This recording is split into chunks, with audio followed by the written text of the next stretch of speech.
Kalaupun dari Korea menginginkan Coach Sintayong, saya nggak bisa melarang.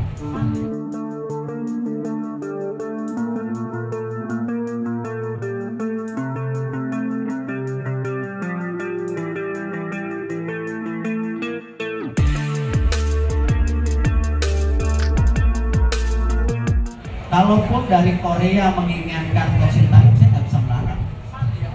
Ya, sama juga kalau misalnya ada pelatih bulu tangkis kita diinginkan oleh negara lain, ya saya nggak bisa melarang gitu. Ya, tapi percayalah, pembangunan tim nasional ini bukan berdasarkan satu individu. Saya kira kita tahu bahwa tim nasional ini dibangun karena sebuah kekuatan bersama.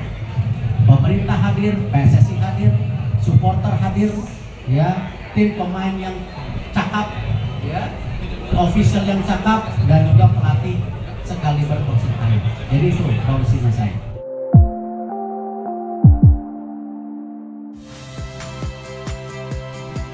Saya Yasir Neneama. Saksikan program-program Kompas TV melalui siaran digital, pay TV, dan media streaming lainnya.